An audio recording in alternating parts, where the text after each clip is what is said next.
श्याम, हरि बोल, हरे कृष्णा। स्वागत है आप सभी का हमारे चैनल नटखट के दीवाने में। तो भक्त जनों, आज मैं आपको सुनाने जा रही हूँ श्रीमद् भगवत गीता का 8वां अध्याय।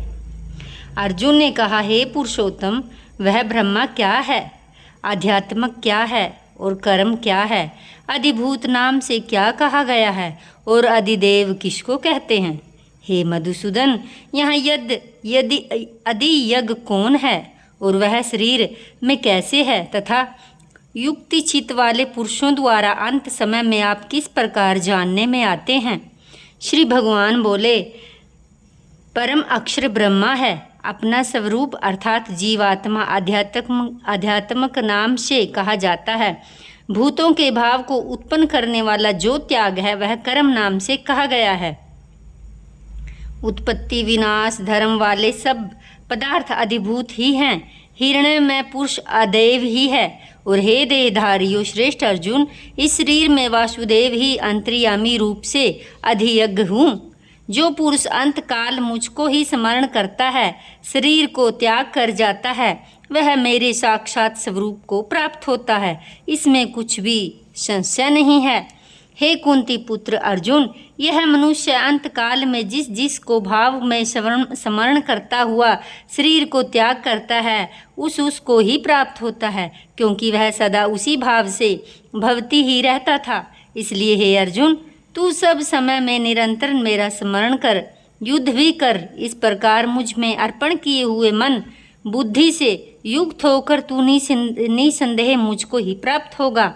हे पार्थ, यह नियम है कि परमेश्वर के ध्यान के अभ्यास स्वरूप योग से युक्ति दूसरी ओर न जानने वाली चित्त से निरंतर चिंतन करता हुआ मनुष्य परम प्रकाश रूप दिव्य पुरुष को अर्थात परमेश्वर को ही प्राप्त होता है। जो पुरुष सर्वज्ञ अनादि सबके नियंता, सूक्ष्म से भी अति सूक्ष्म, सबके धारण पोषण करने वाले अचिंत्य स्वरूप सूर्य के सदृश नित्य चेतन प्रकाश रूप और अविद्या से अति परे शुद्ध सच्चिदानंदन परमेश्वर का स्मरण करता है, वह भक्ति युक्त पुरुष अंत काल में भी योग बल से भुक्ति के माध्यम से प्राण को अच्छी प्रकार स्थापित करता है।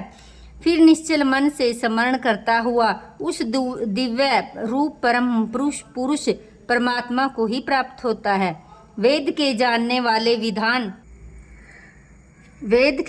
वाले विद्वान जिस सच्चिदानंदन रूप परम पद को अविनाशी कहते हैं, असर रहित यत्नशील सन्यासी महात्मा जन जिसमें प्रवेश करते हैं, जिस परम पद को चाहने वाले ब्रह्मचारी लोग ब्रह्मचर्य का आचरण करते हैं, उस परम पद को मैं तेरे लिए संक्षेप में कहूँगा।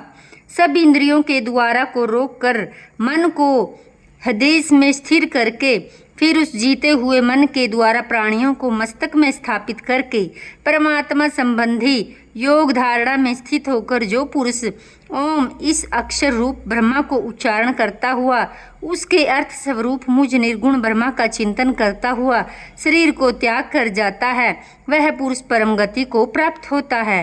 हे अर्जुन, जो पुरुष मुझ में अनन्यचित होकर सदा ही निरंतर मुझ पुरुषोत्तम को स्मरण करता है, उस नित्य निरंतर मुझ में युक्त हुए योगी के लिए मैं सुलभ हूँ, अर्थात उसे सहज ही प्राप्त हो जाता हूँ। परम सिद्धि को प्राप्त महात्मा जन मुझ को प्राप्त होकर दुखों के घर एवं क्षण भंगुर पुनर्जन्म को ही नहीं प्राप्त होते। हे अर्जुन, ब्रह्मा लोक प्रियतन सब लोग पुनरावर्ती हैं, परंतु हे कुंती पुत्र, मुझको प्राप्त होकर पुनर्जन्म नहीं होता, क्योंकि मैं कालातीत हूँ। ये सब ब्रह्मादि के लोग काल के द्वारा सीमित होने से अनित्य हैं। ब्रह्मा को जो एक दिन है उसको 1000 चतुर्युगी तक की अवधि वाला और रात्रि को 1000 चतुर्युगी तक की अवधि वाला जो पुरुष तत्व से जानते हैं, वे योगी जन काल के तत्व को जानने वाले हैं। संपूर्ण चराचर भूतगण ब्रह्मा के दिन के प्रवेश काल में अव्यक्त और अर्थात ब्रह्मा के सूक्ष्म शरीर में उत्पन्न होते हैं। ब्रह्मा की रात्रि के प्रवेश काल में उस अव्यक्त नामक ब्रह्मा के सूक्ष्म शरीर में लीन हो जाते हैं।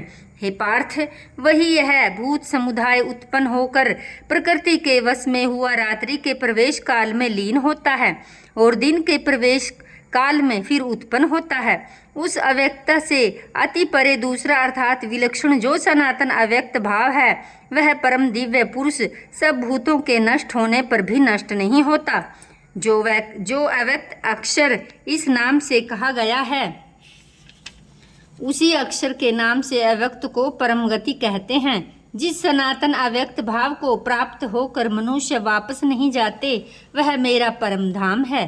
हे पार्थ, जिस परमात्मा के अंतर्गत सर्वभूत और जिस सच्चिदानंदन परमात्मा से समस्त जगत परिपूर्ण है, वह सनातन अव्यक्त परम पुरुष तो अनन्य है, भक्ति से ही प्राप्त होने योग्य है। हे अर्जुन, इस काल में शरीर त्याग कर गए जो योगी जन तो वापस न लौटने वाले गति को, जिस काल में गए हुए वापस लौटने वाली गति को प्राप्त होते हैं, उस काल को अर्थात दोनों मार्गों को कहूँगा। जिस मार्ग में ज्योति में अग्नि अभिमानी देवता और दिन का अभिमानी देवता है, शुक्ल पक्ष का अभिमानी देवता है और उत्तरायण के 6 महीनों का अभिमानी देवता है, उस मार्ग को मैं मरकर गए हुए ब्रह्मावेता योगीजन उपयुक्त देवता द्वारा कर्म से लेकर जाकर ब्रह्मा को प्राप्त होते हैं। जिस मार्ग में धूमाभिमानी देवता है, रात्रि अभिमानी देवता है, कृष्ण पक्ष का अभिमानी देवता है और दक्षिणायन के 6 महीनों का अभिमानी देवता है, उस मार्ग में मरकर हुआ भी सकाम कर्म करने वाला योगी उपयुक्त देवताओं द्वारा कर्म से ले गया, अर्थात चंद्रमा की ज्योति को प्राप्त होकर स्वर्ग में अपने शुभ कर्मों का फल भोगकर वापस आता है। क्योंकि जगत के 2 प्रकार हैं, शुक्ल और कृष्ण, देवयान और पितृयान मार्ग सनातन माने गए हैं। इनमें एक के द्वारा गया हुआ जिससे वापस नहीं लौटना पड़ता, उस परम गति को प्राप्त होता है। दूसरे के द्वारा गया हुआ फिर वापस आता है, अर्थात जन्म मृत्यु को प्राप्त होता है। हे पार्थ, इस प्रकार इन दोनों मार्गों को तत्व से जानकर कोई भी योगी मोहित नहीं होता। इस कारण हे अर्जुन, तू काल में समबुद्धि रूप योग से युक्त हो, अर्थात निरंतर मेरी प्राप्ति के लिए साधन करने वाला हो। योगी पुरुष इस रहस्य को तत्व से जानकर वेदों के पढ़ने में तथा यज्ञ तप और धनादि के करने में जो पुण्य फल कहा है, उन सब निसंदेह उल्लंघन कर जाता है और सनातन परम पद को पाता है। तो ये थी भगत जनों आज का श्रीमद् भगवत गीता का 8वां अध्याय। आप सभी को कैसा लगा कमेंट बॉक्स में जाके ज़रूर बताएं।